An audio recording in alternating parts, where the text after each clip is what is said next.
Hi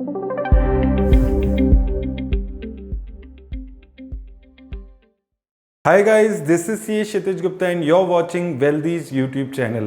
दोस्तों काफ़ी time से इस वीडियो की डिमांड मेरे पास आ रही थी। मैं कोशिश करता हूं कि हर 3 महीने में आपके लिए वीडियो बना पाऊं, लेकिन डेटा बहुत ज़्यादा कलेक्ट करना पड़ता है, इसलिए थोड़ा सा डिले आज इस वीडियो में इस बारी हो गया है। आज इस वीडियो में दोस्तों मैं 5 अलग अलग म्यूचुअल फंड्स के टॉप परफॉर्मिंग फंड्स के बारे में आपको बताने वाला हूं। तो 5 सालों में किन म्यूचुअल फंड्स ने कैसी रिटर्न दी है ये आप यहाँ पर जान पाएंगे। तो ये वीडियो आप ज़रूर देखिएगा। अगर आप एक नए इन्वेस्टर हैं तो आपको पता चलेगा वो कौन से म्यूचुअल फंड किस कैटेगरी में है जो 5 सालों में सबसे अच्छी रिटर्न दे रहे हैं। और अगर आप ऑलरेडी म्यूचुअल फंड्स में इन्वेस्ट कर रहे हैं तो ये वीडियो आपको बताएगी कि जिन म्यूचुअल फंड्स में आपने इन्वेस्ट किया हुआ है क्या वो टॉप परफॉर्मिंग फंड्स चल रहे हैं या नहीं। तो सबसे पहली कैटेगरी आ जाती है लार्ज कैप फंड की कैटेगरी। यहां पर जो इन्वेस्टमेंट की जाती है वो इंडिया की टॉप 100 कंपनीज में की जाती है, यानी कि लार्ज कैप कंपनीज में। तो लार्ज कैप कंपनीज में इन्वेस्टमेंट हो रही है तो रिस्क जो है वो कंपैरेटिवली कम हो जाता है, तो रिटर्न भी उसी के हिसाब से होती है।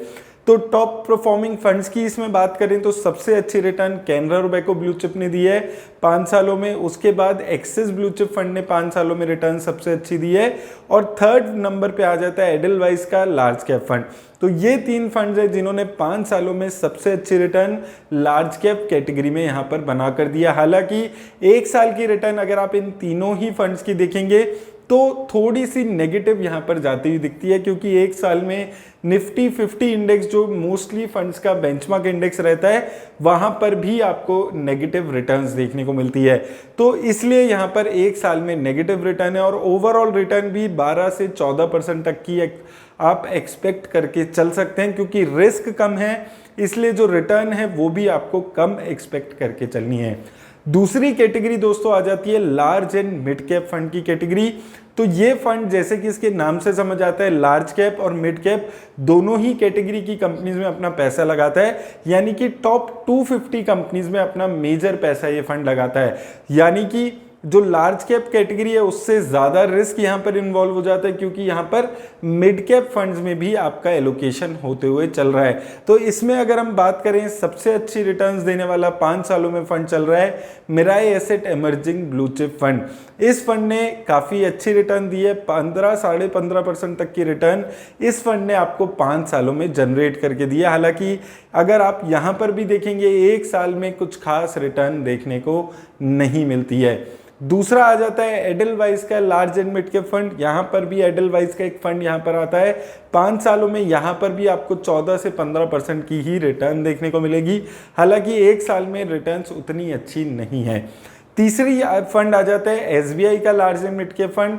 यहाँ पर भी 13 से 14% की रिटर्न है 5 सालों की अगर आप बात करते हैं। तो दोस्तों देखिए ये जो रिटर्न्स है, जो 5 सालों की रिटर्न है, ये मार्केट की कंडीशंस कैसी है रिसेंट में उससे बहुत ज़्यादा इम्पैक्ट पड़ता है। आज से 1-1.5 साल पहले जब हम इसी वीडियो में बात करते थे तो इन्हीं फंड्स ने पिछले 5 सालों में उस टाइम पे 20-20%, 25% तक की रिटर्न्स दी होती थी, और आज यहाँ पर इनकी रिटर्न्स ग्रेजुअली कम होती हुई आ रही है।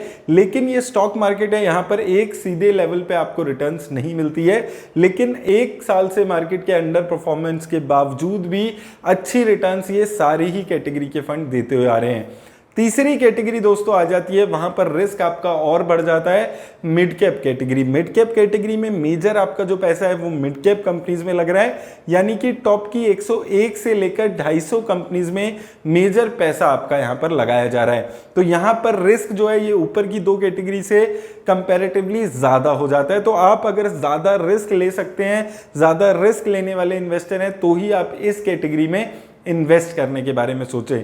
यहाँ पे अगर हम टॉप परफॉर्मिंग फंड्स की बात करते हैं तो सबसे पहला फंड आता है क्वांट मिड कैप फंड। यहाँ पर आपको 19 से 20% की 5 सालों की रिटर्न्स मिल जाती है।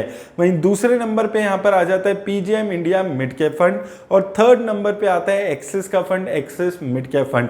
अब दोस्तों ये जो नंबरिंग है ये आप अगर मेरी पिछली वीडियोस फॉलो कर रहे हैं इसी टॉपिक पे तो ये रेगुलरली हर 3-6 महीने में चेंज होती रहती है, लेकिन आप आपको अपने जो म्यूचुअल फंड है उससे स्टिक रहना बहुत ज़्यादा ज़रूरी है। आपको 2-3 साल अपने म्यूचुअल फंड को देने ज़रूरी हैं। जैसे हम एक्सिस मिड कैप फंड की बात करते हैं तो आज से 4-6 महीने पहले तक ये सबसे अच्छी रिटर्न्स दे रहा था 5 सालों में, आज ये खिसक के 3rd नंबर पे आ चुका है। तो टाइम के साथ साथ ये जो कैटेगरी है, ये जो इनकी नंबरिंग है, ये चेंज होती रहती है, उस चीज़ को भी आपको यहाँ पर समझकर चलना ज़रूरी है। चौथी कैटेगरी दोस्तों आ जाती है सबसे ज़्यादा इस कैटेगरी में रिस्क वाली स्मॉल कैप फंड की कैटेगरी। यहाँ पर इन्वेस्ट किया जाता है छोटी कंपनीज में, यानी कि टॉप 250 कंपनीज के अलावा जितनी भी कंपनीज होती हैं उनमें आपका मेजर पैसा इन्वेस्ट किया जाता है। तो रिस्क यहाँ पर सबसे ज़्यादा रहता है। तो अगर आप ज़्यादा रिस्क लेने वाले इन्वेस्टर हैं, आप 10 साल का अपना टाइम हॉरिजॉन रख सकते हैं, तो ही आप स्मॉल कैप फंड्स में इन्वेस्ट करने के बारे में सोचें। टॉप परफॉर्मिंग फंड्स पे बात कर लें, सबसे पहले नंबर आता है क्वांट स्मॉल कैप का, उसके बाद Axis small cap and then SBI small cap. तो ये 3 फंड्स हैं जो 5 सालों में सबसे अच्छी रिटर्न्स दे रहे हैं। यहां पर आप देखिए रिस्क ज्यादा है तो रिटर्न्स भी ज्यादा देखने को मिलती है। तो आपको 20% के आसपास की भी रिटर्न 5 सालों में इन फंड्स में देखने को मिलती है। लेकिन इसका मतलब ये नहीं है कि आने वाले टाइम में भी ये फंड 20% की रिटर्न देंगे। इसलिए आपको अपना रिस्क समझना बहुत ज़्यादा ज़रूरी है और रिस्क के हिसाब से ही इन्वेस्ट करना ज़रूरी है। आखिरी कैटेगरी दोस्तों जो आज इस वीडियो में हम बात करने वाले हैं वो है फ्लेक्सी कैप कैटेगरी। और मुझे लगता है कि अगर आप अपना एक पोर्टफोलियो म्यूचुअल फंड का बिल्ड कर रहे हैं तो फ्लेक्सी कैप फंड्स की कैटेगरी एक ऐसी कैटेगरी है जो आपके म्यूचुअल फंड के पोर्टफोलियो में होनी बहुत ज़्यादा ज़रूरी है। एक स्टेबिलिटी आपके पोर्टफोलियो को मिलती है अगर आप ऐसे फंड्स में इन्वेस्ट करते हैं। यहां पर टॉप परफॉर्मिंग फंड्स की बात कर लें तो यहां पर भी क्वांट के फ्लेक्सी कैप फंड ने सबसे अच्छी रिटर्न दी है। सेकंड नंबर पे यहां पर आ जाता है पराग पारिक फ्लेक्सी कैप फंड।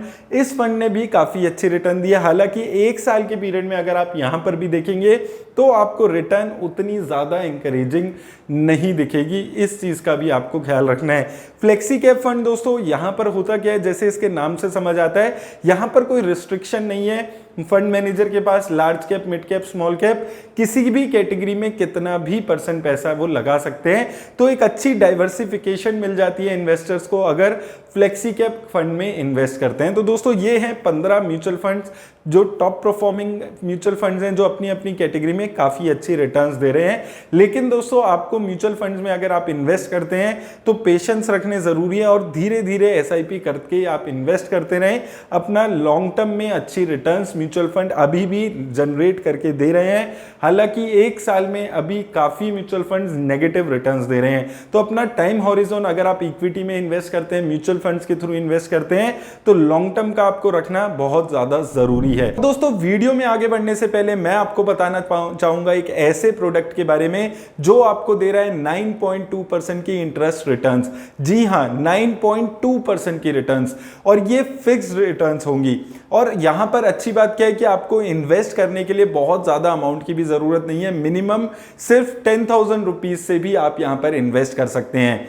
मैं बात कर रहा हूं नवी के एनसीडीज की जो लॉन्च किया है वेल्दी ने। एनसीडी का मतलब होता है non convertible debentures. It's like giving loan to a company. और यहां पर अच्छी बात क्या होती है कि ये जो डिवेंचर्स हैं ये इक्विटी में कन्वर्ट भी नहीं हो सकते हैं। पहले ऑलमोस्ट ऐसे डिवेंचर्स आते थे जो इक्विटी में कन्वर्ट हो पाते थे। बेसिकली ये आपको फिक्स डिपॉजिट से बेटर रिटर्न जनरेट करके दे रहा है। जहां फिक्स डिपॉजिट पे आपको 5 से 6% की रिटर्न मिलती है, वहीं एनसीडीज पे आप 8 से 11% तक की रिटर्न कमा पाते हैं। और अगर हम नवी के एनसीडी की बात करें तो इसको प्रॉपर्ली क्यूरेट करके वेल्दी ने लॉन्च किया है after evaluating the risk profile. तो ये एक अच्छी अपॉर्चुनिटी है आपके लिए 9.2% की रिटर्न कमाने की। और अगर आपके पास एक डीमेट अकाउंट है तो आराम से आप इसमें इन्वेस्ट कर सकते हैं। डिस्क्रिप्शन में मैंने आपको लिंक दे दिया है, आप जाकर क्लिक करें और एनसीडी को बाय कर लें। मेरी तरफ से दोस्तों बस इतना ही। उम्मीद करता हूं इस वीडियो से हेल्प होगी। वीडियो से हेल्प हो तो वीडियो को लाइक और शेयर जरूर कर दें। धन्यवाद।